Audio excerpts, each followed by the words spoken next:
Video के नीचे subscribe के बटन पर क्लिक करें, बेल के आइकॉन पर क्लिक कीजिए ताकि हर नई वीडियो की नोटिफिकेशन आपको मिल जाए। ప్రేమైన సోదరులారా, అల్లాహ్ తాలా మనందరికీ ఒక చిన్న జీవితాన్ని ఇచ్చి ఇక్కడ పంపించాడు. చాలా పెద్ద జీవితంలో స్థిరపడడం కోసం, అక్కడ సాఫల్యం చెందడం కోసం. అక్కడి జీవితం ఉందని నమ్మి ఇక్కడ జీవితం గడిపితేనే అక్కడ జీవితం సాఫల్యం చెందుతాం. అక్కడ జీవితం ఉందో లేదో అని సంకోచిస్తూ అనుమానిస్తూ గడిపామనుకోండి, ఇహలోకం కూడా ఎలాగూ పోతుంది, పరలోకం కూడా పోతుంది. పరలోకం ఎలాగూ పోతుంది, ఇహలోకం కూడా స్థిరపడలేరు. ఎవరు సెటిల్ అవుదాం అనుకుంటారు, ఇక్కడ సెటిల్ అవ్వలేరు. ఎవరైతే పరలోకాన్ని నమ్మి దాన్ని టార్గెట్ చేసి ప్రతి కదలిక మంది అల్లాహ్ని నేను రాజీ చేస్తున్నాను, అల్లాహ్ ఉన్నాడు, చూస్తున్నాడు, రేపొద్దున లెక్క అడుగుతాడు అనే ధ్యాసతో గడుపుతారో ఇహలోకంలోనే అతనికి అల్లాహ్ తఆలా మనశ్శాంతి ఇస్తాడు, ప్రశాంతత ఇస్తాడు, సుఖ సంతోషాలు ఇస్తాడు, ఆరోగ్యాలు ప్రసాదిస్తాడు, ప్రేమానురాగాలు ఇస్తాడు. దీన్ని సాఫల్యం అనరా? నోట్ చేస్తున్నావా? దీన్ని సాఫల్యం అనరా? డబ్బులుంటేనే నా సాఫల్యం, బళ్ళుంటేనేనా, మనం అనుకున్న వస్తువులు దొరికితే నా సాఫల్యం? అల్లాహ్ తఆలా గౌరవం ఎలాగైనా ఇవ్వగలడు. పరువు మర్యాదలు తీయాలంటే అల్లాహ్ తఆలా డబ్బు ఉండి కూడా తీయగలడు. చూడట్లేదా మనం? చావు వస్తే ఉన్నవాడికి కూడా వస్తుంది, లేనివాడికి కూడా వస్తుంది. అనారోగ్యం ఉన్నవాడికి కూడా వస్తుంది, లేనివాడికి కూడా వస్తుంది. డబ్బులతో ఏదైనా సంబంధం ఉందా దానికి? ఇంట్లో గొడవలు డబ్బు ఉన్న వాళ్ళకి కూడా ఉంది, పేదవాళ్ళకు కూడా ఉంది కదా. అయితే మనకి దీని ఉన్న ఇల్లు వేరే విధంగా ఉంటుంది, దీని లేని ఇల్లు వేరే విధంగా ఉంటుంది. ఎంతో అదృష్టవంతులం మనం. అల్లాహ్ తఆలా దానికి మినిమం కావాల్సింది విశ్వాసుల ఇంట్లలో పుట్టడం అనేది అల్లాహ్ తఆలా పుట్టించేసాడు. ఇప్పుడు మనం అల్లాహ్ని కాదని వేరే వాళ్ళ దగ్గర వెళ్ళట్లా, అది మొదటి క్వాలిఫికేషన్ ఇచ్చేసాడు అల్లాహ్ తఆలా. కానీ ఇప్పుడు అల్లాహే నా పోషణకర్త, అల్లాహే నాకు స్వస్థత ఇచ్చేవాడు, నా సమస్త అవసరాలని తీర్చేవాడు అల్లాహే అన్న విశ్వాసాన్ని దృఢపరుచుకోవాలి. అది పుట్టుకతో రాదు. ముస్లిం ఇంట్లో ఎంత పుట్టినా, ఎంత మీరు నమాజ్కి వచ్చేసినా, టోపీలు పెట్టుకుని మళ్ళీ బయటికి వెళ్ళి సరే మామూలే, కష్టపడకపోతే రాదు. ఎలాగైతే కష్టపడకపోతే మనకి ప్రాపంచిక హోదాలు, ప్రాపంచిక చదువులు అబ్బట్లేదో, ప్రాపంచిక విద్య నైపుణ్యాలు, కళలు, మనం చేసే పనులు ఎలాగైతే మనకి అబ్బడం లేదో రాదు కదా. దానికి కొంచెం సమయం కేటాయించాలి, కష్టపడాలి. టిఫిన్లు మానుకోవాలి, ఒక్కొక్కసారి భోజనాలు మానుకోవాలి, అనారోగ్యంగా ఉన్నా వెళ్ళాల్సి వస్తుంది, ఓపిక లేకపోయినా ఒకసారి వెళ్ళాల్సి వస్తుంది డ్యూటీలకి. ఇలా కష్టపడితేనే కదా ప్రపంచం. అలాగే కష్టపడేవారు సహాబాలు, అల్లాహ్ ఎవరో తెలుసుకోవడం కోసం. అర్థమవుతుందా నా మాట? తెలుగు కొంచెం చాలా ఇదిగా ఉందా? మా తెలంగాణ తెలుగు రాదు కదా మనకి, ఆంధ్ర వాళ్ళ తెలుగు ఇలాగే ఉంటుంది. అయితే మరి మన సమయం ఇవ్వడం లేదు, క్లాసులు అటెండ్ అవ్వట్లా. పరలోకం క్లాసులు మసీద్ అనే కాలేజ్ అనే మసీదులో వచ్చి అటెండ్ అవ్వటంలా. అల్లా గృహంలో వచ్చి క్లాసులు అటెండ్ అవుతేనే కదా ఆ పరలోకం అంటే ఏంటో అర్థమవుతుంది. దాన్నే కష్టపడడం అంటారు. ఇక్కడ విన్న మాటల్ని మళ్ళీ మీరు వెళ్ళి కాలేజీలోనో, లేక ఇంకెక్కడైనా ఇళ్లలోనో, లేకపోతే ఇంకా ఆఫీస్లోనో, వ్యాపార ఉద్యోగాల్లోనో దాన్ని ఆచరించాలి, అంతే కదా. లేకపోతే ఏదైనా రాళ్ళు రప్పలు పెద్దవి ఆ రాయలసీమలో తవ్వేమంటున్నామా? లేదు కదా. చాలా సునాయాసమైన పని. ఇక్కడ విన్నది అక్కడ అప్లై చేయాలి. కష్టమా సునాయాసమా? చెప్పట్లేదు మీరు. ఈజీయేనా? అబ్బో అర్థం అవ్వట్లేదేమో. సునాయాసంగా లేదు. ఈజీయేనా కష్టంగా? ఇక్కడ విన్న మాటలు వెళ్ళి అక్కడ అప్లై చేయడం ఈజీయా కష్టమా? దానికి కూడా టైం తీయాలి. అందుకే కదా 120 రోజులు తష్కీల్ చేస్తాం. అక్కడ ఉండి ప్రాక్టీస్ చేస్తే వచ్చేస్తుంది. 4 నెలలు మీరు కోర్సులు అయిపోయినాక చిన్న కోర్సు ఏది చేయాలన్నా మినిమం 4 నెలలు ఉంటుంది కోర్సు. ఉంటుందా లేదా? కంప్యూటర్ అవి ఐటీ ఇవన్నీ. అలాగే మనం అల్లా మార్గంలో వెళ్ళి మసీదులో ఉంటాం, హోటల్లో ఉన్నాం కదా, లేకపోతే వేరే ఇళ్లలో ఉండము. మసీదులు దైవదూత లెక్క వాతావరణం అనమాట. ఇప్పుడు చూడండి, మీరు ఇక్కడ వచ్చారు, వెళ్తున్నారు బయటికి, మీరే చెప్పండి హృదయం ఎంత సంతోషంగా ఉంటుంది. మార్పు ఉందా లేదా? ఆ కొంచెం సమయానికి ఇలా ఉంటే మేము 120 రోజులు ఉండి వెళ్తున్నాం, మాకు ఎంతలా మార్పు వస్తుంది? శాశ్వతమైన ఇల్లు పరలోకం, ఇది టెంపరీ. అక్కడతో పోలిస్తే ఇక్కడ 2.5 నిమిషాలు. చెప్పండి, ఈ 4 నెలలు కానీ ఇలా మసీదు రోజు 24 గంటల్లో 1 గంట 2 గంటలు 3 గంటలు ఇవ్వడం అది కష్టమా? ఇంపాసిబులా? లేదు. మీ నమాజులు రావడం సునాయాసం అయిపోతుంది. సోదరులారా, చూడండి, అల్లా సుబ్హానహు వ తఆలా మన సృష్టికర్త, పోషణకర్త. అల్లా ఏమంటున్నాడు? భూమి ఆకాశాన్ని నేను నా స్వయం కుదరత్తో సృష్టించాను అంటున్నాడు. వాటి మధ్యన ఉన్న సమస్తాన్ని నేను నా పవర్తో సృష్టించాను, నా శక్తితో సృష్టించాను అని అంటాడు. అలాగే అందులో ఉన్న వస్తువులు కూడా అల్లా తాలా అడుగుతున్నాడు ఖురాన్లో. ఏంటి? వర్షం కురిపించాలంటే నీళ్లు ఏదైతే మీరు తాగుతున్నారో ఆ వర్షాన్ని నేను కురిపిస్తున్నారా, మీరు కురిపిస్తున్నారా అంటే. అంతే కదా, వర్షం నీళ్ళు కురిస్తేనే కదా నీళ్ళు తాగే నీళ్ళు అందుతాయి. ఆ అగ్నిని ఏదైతే మీరు కాలుస్తున్నారో అది నేను సృష్టించానా, మీరు సృష్టించారా? మిమ్మల్ని ఎవరు సృష్టించారు? ఆ వీర్య బిందువుతో నేను సృష్టించానా, లేకపోతే మీ తల్లిదండ్రులు డాక్టర్లు సృష్టించారా? ఏదైతే విత్తనాన్ని మీరు నాటుతున్నారో భూమిలో, వాటిలో నుంచి ఏదైతే మొలకలు వస్తున్నాయో దాని నుంచి మీరు తింటున్నారో కూరగాయలు పండ్లు ఇవన్నీ, వాటిని మేము సృష్టించామా, మీరు సృష్టించానా? అలా అల్లా అన్నిటికీ సృష్టికర్త. పర్వతాలు, ఆకాశాలు అన్నీ అల్లా తలే సృష్టించాడు, ఎవరు సృష్టించలా. అయితే అల్లా సుబ్హానహు వ తఆలా ఎంత గొప్ప శక్తివంతుడంటే, మనం ఇంతమంది కూర్చున్నాం కదా, ఇంతమంది కాదు, మన పూర్వీకులు ఇంకా రాబోయే వాళ్ళు అందరూ వచ్చి ఒకే మైదానంలో ఎంతమంది ఉన్నారో ప్రపంచంలో ఒకేసారి వచ్చి మాట్లాడినా అల్లా అందరి మాటను ఒకేసారి అర్థం చేసుకోగలడు. ఆ తర్వాత ఎవరికి ఎంత కావాలో కూడా ఇవ్వగలడు. అలా ఇచ్చినాక అల్లా యొక్క ఖజానా నుంచి ఇంత కూడా తగ్గదు. అలాంటి శక్తి ఏదైనా ఉందా ప్రపంచంలో? ఎంత శక్తివంతుడు చూడండి. అడిగి అడిగి అలసిపోయాలి కానీ అల్లా తల్లా ఇచ్చి అలవాడు. అంతా ఇచ్చినాక పోనీ ఆయన ఖజానాలో ఏదైనా తగ్గిందా అంటే తగ్గదు. మనం అంతా ఆరాధన చేసి చేసి చేసి అందరం మంచి వ్యక్తులు అయిపోయినా అల్లా యొక్క గొప్పతనం ఏమీ పెరగదు. అలాగే మనం అల్లా యొక్క అవిధేయతని చూపించి ఎవరు ఆరాధన చేయకుండా ఆ చెడ్డవాడిలాగా తయారైపోయాం అందరం, అల్లా యొక్క పరువు ఏమీ పోదు. ఏదైతే మనం చేసుకుంటున్నామో అది మన కోసమే అల్లా తలా ఇస్తానంటున్నాడు. మనకు అన్ని జ్ఞానం, అందరినీ గుర్తించాం కానీ అల్లాని గుర్తించలా. అల్లా తయారు చేసిన వస్తువులన్నింటినీ గుర్తించాం కానీ ఆ సృష్టికర్తని గుర్తించలేకపోతున్నాం. ఎందుకు గుర్తించలేకపోతున్నాం? ఇక్కడ రావట్లేదు కాబట్టి మసీదుకి. సోదరులారా, అల్లా తఆలా మనకు మసీదులు ఇచ్చింది అల్లా ఒక విశ్వాసం యొక్క వలయాకారంలో కూర్చుని విశ్వాసం నేర్చుకోవడం కోసం. అల్లా యొక్క చూడండి 5 విషయాలు ఉన్నాయి, అది ప్రతి వ్యక్తికి ఉంటాయి. ఒకవేళ అవి సరిగ్గా లేకపోతే, అల్లా వైపు ఉండకపోతే అది అల్లా ఇతరేతరతో అయిపోతుంది. మొట్టమొదటిది భయం. అల్లా ఉంటే అల్లా భయం ఉంటుంది, లేదంటే సృష్టించిన సృష్టి యొక్క భయం ఉంటుంది. అలాగే ఆధారపడడం, అల్లా మీద అయితే ఆధారపడతాడు, లేకపోతే ఇతరుల మీద ఆధారపడతాడు. అలాగే ఆరాధన, అల్లాని ఆరాధిస్తాడు, లేక అల్లాని ఆరాధించకపోతే ఇతరేతలను ఆరాధిస్తాడు. చూస్తున్నారు కదా బయట. అలాగే అడిగేది అల్లాని అడుగుతాడు, లేకపోతే వేరే వాళ్ళని అడుగుతాడు. అడిగే గుణం పెట్టాడు అల్లా తలా. ఆ అడిగేది ఏదో అల్లాని అడగకుండా ఉంటే వేరే వాళ్ళని అడుక్కోవాల్సి వస్తుంది. అలాగే వినయం, ఒదిగి ఉండడం అల్లా మన దాంట్లో పెట్టాడు. అది అల్లా ఎదుట మనం ఒదిగి అణిగి లేమనుకోండి, అల్లా తలా ఇతరుల దగ్గర ఒదగాల్సి వస్తుంది, ఎదుటి వరకు వంగాల్సి వస్తుంది. ఇప్పుడు మనం కష్టపడలేదనుకోండి, ఇదిగో ఇలాగే ఉంటాయి జీవితాలు. ఎవరంటే భయపడుతున్నాం మనం? సహాబాలు ఎవరంటే భయపడ్డారు? ప్రవక్త గారు ఎవరంటే సూర్యగ్రహణం, చంద్రగ్రహణం అవుతుంటే భయపడిపోతున్నారు. మసీదుకి వచ్చి 2 రకాల నమాజ్ చదువుతున్నారు. ఆ సూర్యగ్రహణం పోయేంత వరకు ఫాస్ట్గా గాలి వీస్తే భయం వస్తుంది అల్లాకి, నబీ సల్లల్లాహు అలైహి వసల్లంకి ఏదో శిక్ష పంపిస్తున్నారేమో అని మసీదుకి వచ్చి నమాజ్ చదువుతున్నారు.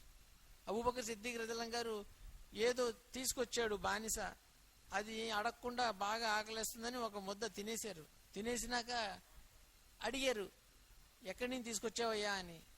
అలా మంత్రం చదివానండి, దానికి వాళ్ళు తర్వాత ఏదో ఇస్తానన్నారు, ఎప్పుడో అజ్ఞానపు కాలంలో మంత్రం చదివాను, అది ఏమో ఇప్పుడు ఇటు వస్తుండగా ఇచ్చారు అది అని.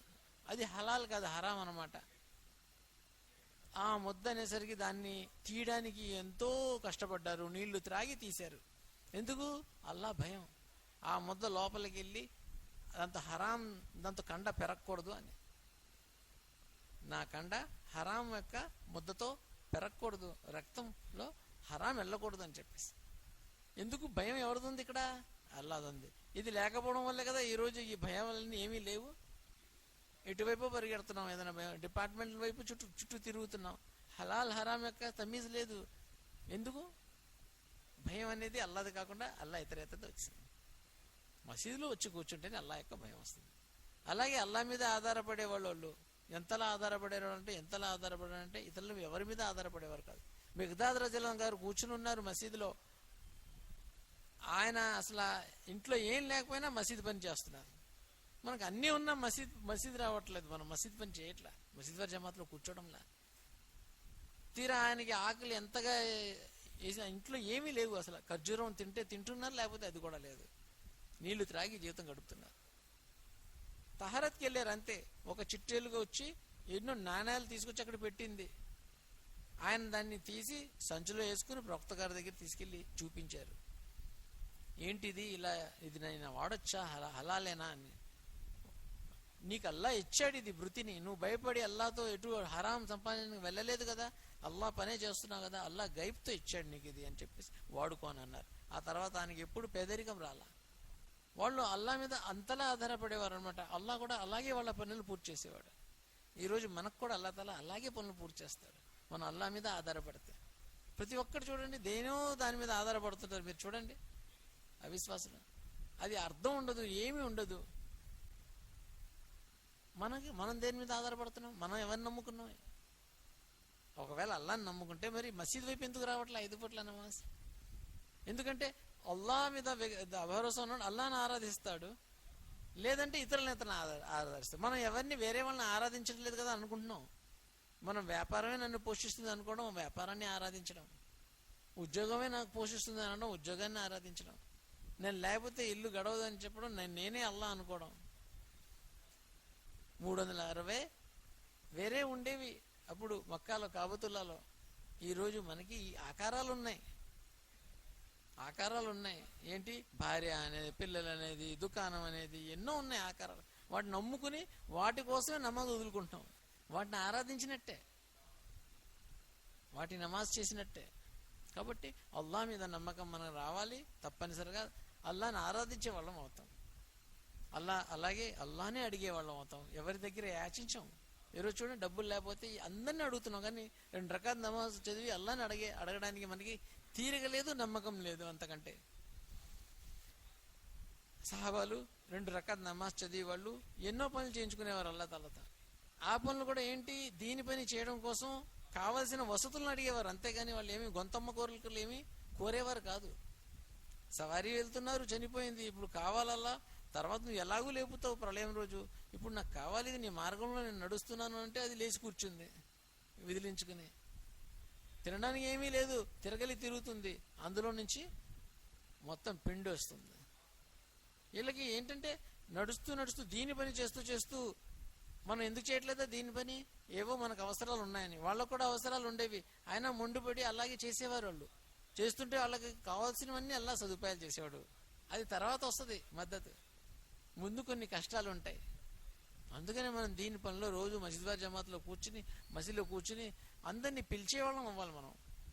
ఇంకా ఎంతమంది ఉన్నారు? మీరు వచ్చారు కొంతమందే, ఇంకా ఎంతమంది ఉన్నారు? 130 మంది ఉన్నారు ఇక్కడ, తెలుసా మీకు? కేవలం ఈ 9 వీధుల్లో 130 మంది ఉన్నారు. ఏది నమాజ్కి రాగలిగే బాలిగ్. ఈయనకంటే ఈ అబ్బాయి కంటే కొంచెం పెద్ద ఉన్నాళ్ళు అబ్బాయి, ఈ అబ్బాయి. 70 ఇళ్ళు ఉన్నాయి. 130 మందిలో ఎంతమంది ఉన్నారు ఇక్కడ? 30 మంది ఉన్నారు. ఇంకా 100 మందిని తీసుకురావాలి. ఎవరు తీసుకొస్తారు? ఈ 30 మంది వస్తూ వాళ్ళ మీద మెహనత్ చేస్తే వస్తారన్న. ఈ ప్రక్రియ నడుస్తూ ఉంటే అల్లా తఆలా తన శక్తితో మీకు సదుపాయాలు చేస్తాడు. అల్లా తఆలా ఆ పని అల్లాది, మీకెందుకు గొడవ? మీరు వెళ్తారు, ఉద్యోగంలో వెళ్తారు, వ్యాపారాలకు వెళ్తారు. ఇక్కడ ఎంతసేపు వస్తారు? వస్తే 1-2 గంటలు చేస్తారు. పొద్దున 1 గంట, డ్యూటీ నుంచి వచ్చేసినాక 1 గంట చేస్తారు, అంతే కదా. అది కూడా చేయలేం మనం. ఆ తర్వాత అల్లా చూడండి, మీరు ఎక్కడెక్కడ పని చేస్తున్నారు, అక్కడ ఎలా సదుపాయాలు చేస్తాడు, అల్లా సునాయాసం చేస్తాడు వృత్తిని. నమాజ్ చేస్తేనే అల్లా మద్దతు వచ్చేస్తుంది. ఇంకా దీని పని చేస్తే ఇంకెంత మద్దతు వస్తుంది? అయితే దీని పని ఎందుకు చేయాలి? మన నమాజ్ మనం చదువుకుంటే అవ్వదా అంటే, మొట్టమొదటిగా ఏంటంటే అల్లా తాలా మనకి 2 బాధ్యతలు ఇచ్చాడు. ఒకటి స్వయంగా మనం అల్లా చెప్పినట్టుగా వినడం, ప్రవక్త గారి పద్ధతిలో నడవడం. రెండోది ఇతరులను కూడా అల్లాహ్ వైపు పిలవడం, వాళ్ళను కూడా అల్లాహ్కి నబీ సల్లల్లాహు అలైహి వసల్లం గారి పద్ధతిలో నడవమని చెప్పడం. ఈ 2 బాధ్యతలు మనవి. ఎందుకంటే ఇప్పుడు ప్రవక్తలు రారు చెప్పడానికి ఈ మాటలు. మేము కూడా మీలాంటి మనుషులమే కదా. ఎందుకు చెప్తున్నాం మీకు? మేము స్వయంగా విశ్వాసం ఆచరణ మీద నడవడం కోసం, మిమ్మల్ని కూడా విశ్వాసం ఆచరణ మీద రప్పించడం కోసమే చెప్తున్నాం. ఎప్పటి వరకు అయితే మీ మీద మేము మెహనత్ చేస్తామో, మా ఆడవాళ్ళు మీ ఆడవాళ్ళ మీద మెహనత్ చేస్తారో, అలాగే మీ పిల్లల మీద మేము మెహనత్ చేస్తాం, అప్పటి వరకు మా ఆడవాళ్ళు మా పిల్లలు మేము మార్చాడు అల్లా తల కొంత. అది విశ్వాసం కంప్లీట్ అవ్వదన్నమాట. సంపూర్ణ విశ్వాసం రావాలంటే ఎప్పుడు వేరే వాళ్ళని మంచి వైపు పిలవాలి, చెడుల్ని ఆపాలి. ఇది మంచి ఉదాహరణ ఇచ్చి చెప్పారు. చక్కగా ఒక ఓడలో ప్రయాణం చేస్తున్నారు. కింద ఒక అంతస్తులో కొంతమంది ఉన్నారు, పైన ఒక అంతస్తులో కొంతమంది ఉన్నారు. ఒక మూర్ఖుడు ఏం చేస్తున్నాడు, నీళ్లు మాటికి పైకి వెళ్ళి తీసుకోవాలని చెప్పేసి కిందనే రంధ్రం వేస్తున్నాడు. ఆ నదిలో నీళ్లు డైరెక్ట్గా తీసేసుకోవచ్చు అని. అది చూసి మిగతా వాళ్ళు పై వాళ్ళు మాకెందుకులే, తను చేసుకున్న పని తను చేసుకొని మాకెందుకు గొడవ అని ఊరుకున్నాడు అనుకుందాం. కాసేపు ఏమవుతుంది? ఓడలో నీళ్లు వస్తాయి, ఆ తర్వాత మునిగిపోతుంది. అదే బలవంతంగా మనం చేత్తో ఆపామనుకోండి అతన్ని, ఆ మూర్ఖుణ్ణి, అతను బతుకుతాడు, వీళ్ళు బతుకుతాడు. ఇప్పుడు ఏదైతే ఎవరైతే నమాజులు రావట్లేదో, ఇది ఎంత పెద్ద ఘోరం ఇది. ఎన్నైతే మనకు కష్టాలు ఉన్నాయో అవన్నీ అల్లా ఆరాధన వదిలేయడం వల్లే కదా. మనం వేరే వాళ్ళని ఆపలేదనుకోండి, ఏదైనా శిక్షలు, ఆల్రెడీ శిక్షలు వ్యక్తిగతంగా సామూహికంగా వస్తూనే ఉన్నాయి. ఇంకా పెద్ద ఏదైనా వచ్చిందనుకోండి, అప్పుడు వేరే వాళ్ళతో పాటు నమాజ్ చదువుతున్న వాళ్ళు వెళ్ళిపోతారు కదా. కాబట్టి 2 సఫ్ఫులు 3 సఫ్ఫులు మాషాల్లా వస్తున్నారు ఇక్కడ. ఏదో ఒక పూట వీళ్ళు ఏం చేయాలి, మిగతా వాళ్ళని పిలిచేవాళ్ళు అవ్వాలి. అప్పుడే అల్లా యొక్క అజాబ్ కూడా, శిక్ష కూడా ఆగి ఉంటుంది. మనకు అర్థం అవ్వడం లేదు. తీరా వచ్చినాక అర్థమైతే ఏమైనా లాభమా? ఏమీ లాభం లేదు. గతించిన జాతి ప్రజలు కూడా అలాగే డిమాండ్ చేసేవారు. ఏది శిక్ష వస్తుంది అన్నా కదా, చూపించు అనేవారు. అల్లాహ్ ఎంతో సహనశీలుడు, ఓర్పు గలవాడు. మనకు అల్లాహ్ వెంబటే చూపించడు, అవకాశాలు ఇస్తున్నాడు, అవకాశం మీద అవకాశం ఇస్తున్నాడు. అతను వెళ్ళిపోయాడు. ఈరోజు అయిపోయింది కదా. వచ్చే ప్రయాణం ఇప్పుడు తయారీ చేసుకుంటే హ్యాపీగా అయిపోతుంది. మనకు కూడా ఒక రోజు వస్తుంది, మనం కూడా వెళ్ళిపోతాం. మనకు అల్లాహ్ ఇంకొక అవకాశం ఇచ్చాడు మాట వినడానికి, ఆచరించడానికి. ఈ అవకాశాన్ని సద్వినియోగం చేసుకున్నాం అనుకోండి, ఆ ప్రయాణం పొడుగు, సెటిల్ అయ్యే ప్లేస్ కూడా పొడుగు, అనంతం, ఇన్ఫినిటీ అంటారు దాన్ని, అంతం అవ్వదు. దాని తయారీ కోసమే సోదరులారా ఇదంతా. దీనికోసం చూడండి, జాగ్రత్తగా వినండి. మనం చెప్పుకుంటూ పోతే చాలా ఉంటుంది. 20 నిమిషాలు అయిపోయింది ఈ మాటకే. చేయవలసిన పని జాగ్రత్తగా వినండి, ఎందుకంటే చేస్తూ ఉంటే మీకే అర్థమవుతుంది. మొట్టమొదటిగా ఏం చేయాలి? మనం విశ్వాసం తయారు చేసుకోవాలి, ధార్మిక విద్య నేర్చుకోవాలి, అల్లా ధ్యాస, ఆరాధనలు అల్లా ధ్యాస 2 ఒకటే. విశ్వాసం, ధార్మిక విద్య, ఆరాధన, ఈ మూడిటి కోసం మసీదుకి రావాలి. 3 పనులు ప్రతి ప్రవక్తలు చేసింది. విశ్వాసం తయారు చేసుకోవాలి, అల్లా ఉన్నాడని, కనిపించనిది కనిపిస్తున్నట్టు ఉండాలి. రెండోది దానికి సంబంధించిన విద్య నేర్చుకోవాలి, ఆరాధన నేర్చుకోవాలి, ఆరాధన సంబంధించిన విద్య నేర్చుకోవాలి. ఈ 3 కోసం మసీదు ఉంది. మసీదు కేవలం నమాజ్ చదువుకుని బుడుకుని వెళ్ళిపోవడం కోసం కాదు. ఇప్పుడు దీనికోసం మనం విశ్వాసం తయారు చేసుకోవడం కోసం ఏం చేయాలి సోదరులారా? రోజు మీరు వచ్చి సలహా సంప్రదించి మషవరా చేసుకోండి. ఎవరి దగ్గరికి వెళ్ళి దావత్ ఇద్దాం, ఎవరిని పిలుద్దాం. ఎందుకంటే పాడైపోయిన వాతావరణం నుంచి మంచి వాతావరణంలో తీసుకొస్తేనే మనుషులు మారుతారు. మనం కూడా అలాగే మారుతాం, వేరే వాళ్ళు కూడా. అలా దావత్ ఇస్తే అప్పుడు విశ్వాసం పెరుగుద్ది. ఇవ్వలేదనుకోండి అలా దావతు, మన విశ్వాసం కూడా వెళ్ళిపోతుంది. సో మొట్టమొదటి విశ్వాసం తయారు చేయడానికి ఏం చేయాలండి? వచ్చి మసీదుకి మషవరా చేసుకుని, కొంతమంది ఇక్కడ ఉంటారు, పుస్తక పఠనం చేస్తూ ఉంటారు, తాలీం, 6 గంట తాలీం చేయాలి. అందరూ ఎవరు ఎక్కడికి వెళ్ళకూడదు, గుర్తుంచుకోండి. మషవరా అయిపోయినాక ఏం చేయాలి? 1 గంట తాలీం చేయాలి, అందులో ఎవ్వరూ కదలకూడదు. ఆ తాలీం అయిపోయినాక అప్పుడు బయట వాళ్ళని పిలవడానికి వెళ్ళాలి. అందరూ వెళ్ళిపోవాలి. 3-4 ఉంటే సరిపోద్ది. ఇక్కడ వెళ్ళి వీధికి వెళ్ళి రోజుకు ఒకళ్ళైనా పిలిచారనుకోండి, ఒక్కొక్క చిన్న జమాత్ వెళ్ళి, ఆ తర్వాత ఈ ప్రక్రియ 1 గంట అయినా జరిగిందనుకోండి, ఆ తర్వాత కారుగుజారీ ఇచ్చి ఫలానా వాళ్ళ దగ్గరికి వెళ్ళాం, రాత్రి వస్తారు లేకపోతే మధ్యాహ్నం వస్తాడు అని అన్నారు. వీళ్ళని ఎవరు తీసుకొస్తారు? నాకు ఖాళీ ఉండదు, నేను ఇప్పుడు వెళ్ళిపోతున్నాను అంటే వేరే వాళ్ళు తీసుకోవాలి తగాదా. ఏ సమయంలో అతను వస్తానని అన్నాడో మన సోదరుడు, ఆ సమయంలో నేను వెళ్ళి తీసుకొస్తాను, నేను మసీదులో కూర్చోబెట్టి నేర్పిస్తాను, లేకపోతే గురువు గారిని కూర్చోబెట్టి నేర్పిస్తాను. జోహరో అస్సరో మగరిబో ఇషా. జనరల్గా మీరు ఫజర్లో కానీ ఇషాలో కానీ దొరకరు, మగరిబ్ తర్వాత కానీ దొరకరు. ఈ పని అయిపోయినాక వారం ఈరోజు ఎలా గస్ట్ ఉందో అలా మీకు 2 గస్టులు చేయాలి. అలాగే నెల ఒక 3 రోజులు జమాత్ వెళ్ళాలి. అయితే ఇవన్నీ జరుగుతాయి. ఇది చేస్తేనే జరుగుద్ది. ఏది? ఈ పిలిచే ప్రక్రియను చూసారా? పిలిచినాక అతను తాలీంలో కూర్చోబెట్టి అతను 4 విషయాలు చెప్పాలి. ఏంటా 4 విషయాలు? 1 అల్లా మార్గంలో బయలుదేరమని, 2ది మీ ఇళ్లలో తాలీం చేయమని, 3ది రోజు ఇక్కడ మసీదులో రమ్మని, 4దేమో వచ్చి అరబీ పాఠాలు నేర్చుకోమని చెప్పి. ఈ మెహనత్ చేద్దాం ఇన్షాల్లా అందరం. ఈ మెహనత్ చేయడం కోసమే అల్లా పుట్టించాడు, వేరే పనుల కోసం అల్లా తల సృష్టించలా. ఈ పని చేస్తూ ఉండండి, ఆ తర్వాత మీరే జమాత్లో బయలుదేరతారు సునాయాసంగా. ఇప్పుడు అందరూ ఇరాదా చేయండి. స్టూడెంట్లు అయితే సెలవుల్లో వెళ్ళడం కోసం, మిగతా పనిలో ఉన్నోళ్ళు అయితే ఇప్పుడు రాబోయే ఇస్తమాకి మెహనత్ చేయడం కోసం 4 నెలలు ఎవరెవరు బయలుదేరతారు. ఎందుకంటే ఇలా బయలుదేరడం కూడా ఇది అల్లా ఆజ్ఞే. నేర్చుకోవడం కోసం కాదు వెళ్తుంది మనం, అల్లా ఆజ్ఞ. నమాజ్ ఎలాగైతే మనం అల్లా ఆజ్ఞని వస్తున్నామో అలాగే జమాత్లో బయలుదేరడం కూడా అల్లా ఆజ్ఞ. అల్లా వెళ్ళమంటున్నాడని వెళ్ళాలి. వింటున్నారు కదా? అల్లా ఆజ్ఞని పూర్తి చేయడానికి ఎవరెవరు తయారుగా ఉన్నారు? లేచి నిలబడి పేర్లు ఇవ్వండి.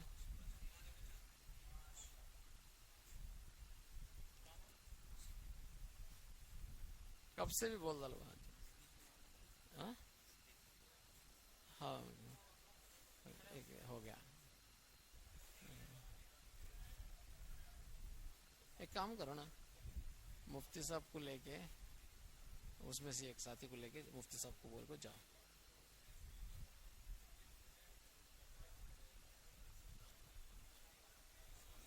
मुफ्ती साहब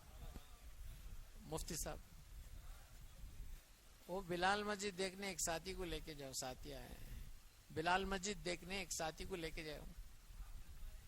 जरा काम पूरा खत्म कर गया. किसी को लेके जाओ, अख्तर भाई या किसी को भी लेके जाओ.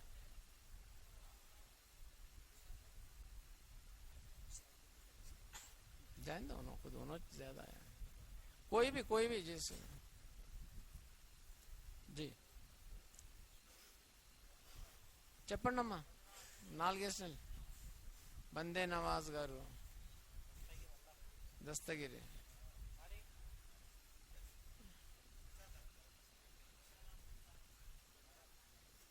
నాలుగు సెప్టెంబరు, అక్టోబరు, నవంబరు, డిసెంబరు, జనవరిలో ఇస్తామా. అక్కడి నుంచి జమాతులు తీయాలంటే ఈ 4 నెలలు వెళ్ళాలి. ఏం చేద్దాం? పెద్దవాళ్లే బయలుదేరాలి.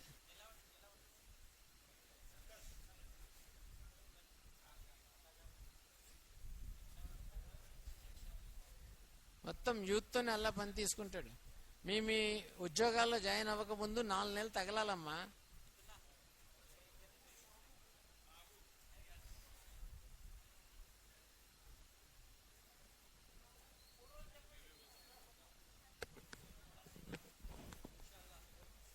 మూడు రోజులు చెప్పండి భయ్. శుక్ర, శని, ఆది 4 నెలలు వెళ్దురు కానీ ముందు 3 రోజులు వెళ్తే అక్కడ 4 నెలలు ఎందుకు వెళ్ళాలో కూడా అర్థం అవుతుంది. గురు, శుక్ర, శని, గురువారం రాత్రి వచ్చేయాలి. శుక్ర, శని, ఆది. ఈ వారంలో ఎవరు వెళ్ళరా? పోయిన వారం వెళ్ళారు. వెళ్ళిన వాళ్ళు 5గురు వెళ్ళారు. ఎంతమంది ఉన్నారు చెప్పాను కదా, 120 ఇల్లులు ఉన్నాయి మొత్తం. ఇక్కడ ఉన్న వాళ్ళు ఎవరు వెళ్ళా. మొన్న మసీదుకి జమాత్ వెళ్ళిపోయిందంటే వెళ్ళిపోయింది అనుకుంటున్నాం మనం. మసీదు కాదు, మనం వెళ్ళాలి కదా స్వర్గంలో. ప్రతి ఒక్కడు వెళ్ళాలి. సరేనా? మనం తయారవ్వాలమ్మా. మనం దేని గురించి అయితే వెళ్ళట్లేదు అది కాదు తయారయ్యేది. ఒకవేళ దుకాణం వదిలి వెళ్ళాల్సి వస్తే వెళ్ళాలి. దుకాణం తయారవుతుంది, మనం పాడైపోతున్నాం కదా. దుకాణం కాదు కదా స్వర్గంలో వెళ్ళేది, దుకాణం వాడు వెళ్తాడు, దుకాణదారుడు. చెప్పండి, దుకాణానికి ఎత్తేబార్సే మనం ఇస్తమాల్ అవ్వకూడదు, అల్లాహ్ ఎత్తేబార్సే మనం ఇస్తమాల్ అవ్వాలి. చెప్పండి, 3 రోజులు చెప్పండి. నెల 3 రోజులు చాలా అవసరం. మనసులో పట్టిన మొత్తం తుప్పు తీయాలంటే 3 రోజులు వెళ్ళాలి. ఈ ప్రపంచం తీయాలంటే 3 రోజులు.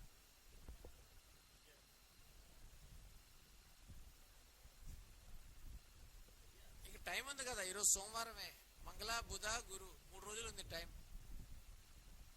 చెప్పు ఇంకా వినాంలే.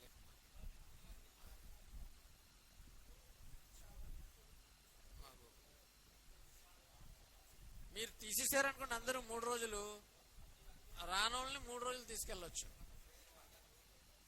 ఉట్కేది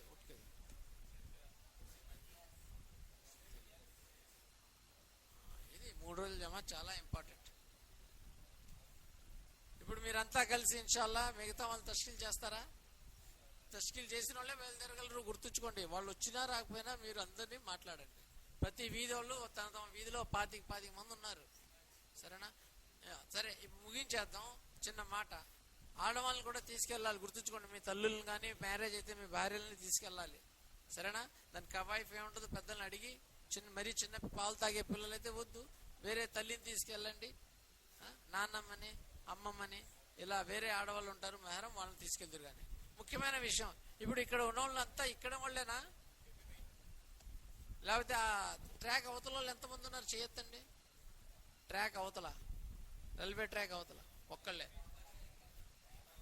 మిగతా వాళ్ళంతా ఇక్కడేనా? అవతల వాళ్ళు ఎంతమంది ఉన్నారు? సరే, ఒకళ్ళిద్దరు ఉన్నారు, మిగతా వాళ్ళంతా ఇక్కడే కదా. ఇక్కడ మేము రాస్తే పేజీ మీద 75 మంది, 3 అంటే ఆల్రెడీ అల్లా మార్గంలో వెళ్ళిన వాళ్ళు 3 రోజులైనా 40 రోజులైనా వెళ్ళిన వాళ్ళు 75 మంది ఉన్నారు. అది మొదటి 4 గల్లీలు 25 మంది వస్తున్నారు. ఒక చాంద్బాయ్ గారిది ఒక గల్లీలోనే 25 మంది వస్తున్నారు. ఆ తర్వాత 4 గల్లీలో 25 మంది వస్తున్నారు. 25. ఈ 25 3 వారాలు 3 జమాతులు తీయొచ్చు కదా. ఎందుకంటే ప్రతి బ్యాచ్ లో 40 రోజులలో 6 మంది ఉన్నారు. 4 నెలల వాళ్ళు కూడా ఉన్నారు, వేరున్న వాళ్ళు కూడా ఉన్నారు. చక్కగా దేనికి అది డివైడ్ చేసి మీ కాలనీ నుంచి 3 జమాతులు ప్రతి నెల వెళ్ళొచ్చు. అలా చేద్దామా? కట్టకట్టుకుని అందరూ ఒకసారి వెళ్ళి ఈ నెల వెళ్ళిపోయిందని ఊరుకుందామా? రోతేజ్ మోగు పోచేసాక అలా కాకుండా, ఇప్పుడు ఇందులో మొదటి గల్లీ నుంచి 4వ గల్లీ వరకు ఎంతమంది ఉన్నారు? కొంచెం ఇటు వచ్చేయండి, ఇంకా ఫైనల్ అయిపోయింది. మొదటి గల్లీ వాళ్ళు, 2వ గల్లీ వాళ్ళు, 3వ గల్లీ వాళ్ళు, 4వ గల్లీ ఇటు వచ్చేయండి. అమీర్ సాబ్ చాంద్బాయ్ గల్లీ వాళ్ళు ఇటు వచ్చేయండి. ఆ చాంద్బాయ్ గల్లీ వాళ్ళు ఇక్కడే ఉండండి. మీరు మొదటి గల్లీ, 2వ గల్లీ, 3వ గల్లీ, 4వ గల్లీ ఇటు వచ్చేయండి. ట్రాక్ అవతల వాళ్ళు కూడా ఇటు వచ్చేయండి. అప్పుడు ఆ 6వ గల్లీ నుంచి వాళ్ళు ఇటు వచ్చేయండి ఒకసారి. 6, 7, 8, 9 గల్లీ అసలు ఎంతమంది ఉన్నారు చూద్దాం. హల్కా చేయండి. 6వ గల్లీ, 7వ గల్లీ, 8వ గల్లీ, 9. అక్కడ కూర్చోండి. ఎవరైనా ఉండండి ఒకళ్ళు. నువ్వు చూడమ్మా అంతా. ఇది అమీర్ సాబ్ గల్లీలో నుంచి చాందాయ్ గల్లీ వాళ్ళేనా? ఇదంతా మీ గల్లీయేనా? అక్కడ ఎంతమంది ఉన్నారు? 2 ఉన్నారా? ఇక్కడ 2 ఉన్నారు, 3 ఉన్నారు, మిగతా వాళ్ళంతా ఇక్కడే ఉన్నారు. సరే, ఇది మెహనత్ చేయాలి. మీరు ఈ 2 గల్లీలు డెవలప్ చేయాలి. 5వ గల్లీ వాళ్ళు యువతల అవతల రోజు వస్తారా మీరు? ఇన్షాల్లా ఈసారి మీ జమాత్ వెళ్తుంది కదా, శుక్ర శని ఆది. నెక్స్ట్ వాళ్ళ జమాత్ తీయాలి మీరు వచ్చి. సరేనా? ఆ తర్వాత మెహనత్ చేసి ఈ గల్లీ వాళ్ళ జమాత్ కూడా తీయాలి. మీరు కూడా సహకరిస్తారు కదా, మీ గల్లీలో మీరు కూడా సహకరిస్తారు కదా. ఎంతమంది ఉన్నారు ఇక్కడ? 1, 2, 3, 4 ఇక్కడ చాలా మంది ఉన్నారు. మీ ఒక జమాత్ తయారైపోయినట్టే అల్హమ్దుల్లా. మీ జమాత్ కూడా తయారైపోయింది. వీళ్ళు కలుపుకోండి ఈసారికి, లేకపోతే వీళ్ళ జమాత్ సపరేట్గా తీయండి. సరేనా? అది అలవాటు చేసుకోండి. 4 ఉన్నా 5 ఉన్నా పెద్దలు ఉంటారు, జాయిన్ అవుతారు. మీ గల్లీలో 40 రోజులు సాధి 4 నెలల సాధీలు ఆ జమాత్ వెళ్ళిపోయింది. 3 రూట్లు తీసుకోండి. సరేనా?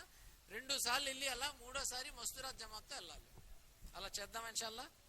సరే, అల్లా తాలా మనం చెప్పేదానికంటే వినేదాన్ని ఆచరించి భాగ్యాన్ని ప్రసాదించుకోవాలి.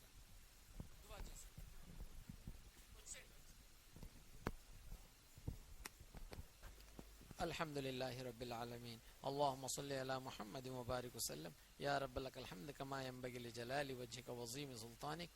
या हय्यु या क़य्यूम बिरहमतिका नस्तगीथ अस्लिह लि शानि कुल्लना वला तकिलनी इला नफ्सी तरफत ऐन रब्बना ला तुज़िग़ क़ुलूबना बअद इज़ हदैतना व हब लना मिन लदुनका रहमा इन्नका अंतल वह्हाब रब्बना आतिना फिद दुनिया हसनतन व फिल आखिरति हसनतन व क़िना अज़ाबन्नार. ఏ అల్లా మా సమస్త పాపాలను క్షమించి అల్లా. అల్లా తెలుసు తెలియక చాలా ఘోర పాపాలు చేసాం అల్లా. ఏ అల్లా నిన్ను గుర్తించలేకపోయాం అల్లా. ఏ అల్లా విశ్వాసం మాలో బలపరిచి అల్లా. కేవలం నీ మీదే ఆధారపడేటట్టు చేయాలా. నీ భయాన్ని మా మనసులో కలగజేయల్లా. ఎలా ప్రతి చోట తాలీం యొక్క హల్కాలను ఖాయం చేసి అల్లా నీ యొక్క ఆజ్ఞని పాటించే వాళ్ళలా తయారు చేయాలా. నీ విధేయత చూపించే వాళ్ళలా తయారు చేయాలా. ఏ అల్లా ఈ తాలీం ద్వారా అల్లా నువ్వు హెచ్చరిస్తున్న హెచ్చరికల యొక్క భయం మా మనసులో కలిగేలా చూడే అల్లా. ఎలా ఆ భయం వల్ల మేము హరాం పనుల నుంచి దూరంగా ఉండేలా చేయాలా. ఏ అల్లా నువ్వు వద్దన్న పని నుంచి నిషేధించిన పనుల నుంచి దూరంగా ఉండేటట్టు చూడు అల్లా. ఏ అల్లా ఏదైతే ఆజ్ఞాపించావో నమాజులు సున్నత్ పద్ధతిలో జీవితం గడపడం వాటిని సునాయాసం చేయల్లా. ఏ అల్లా మమ్మల్ని అల్లా హిదాయత్ ఇచ్చి మాకు మా ద్వారా వేరే వాళ్ళకు కూడా హిదాయత్ ప్రసాదించేయల్లా. అల్లా అడుగడుగున మాకు సహాయం చేయాలా. గైబీ మద్దతు ప్రసాదించేయల్లా. కేవలం నిన్నే అడిగే వారంలా చేయాలా. నీ ఎదుటే వంగే వాళ్ళ చేయాలా. ఏ అల్లా నీ మీదే ఆశలు ఉంచుకుని నీ మీదే ఆధారపడేటట్టు చూడాలా.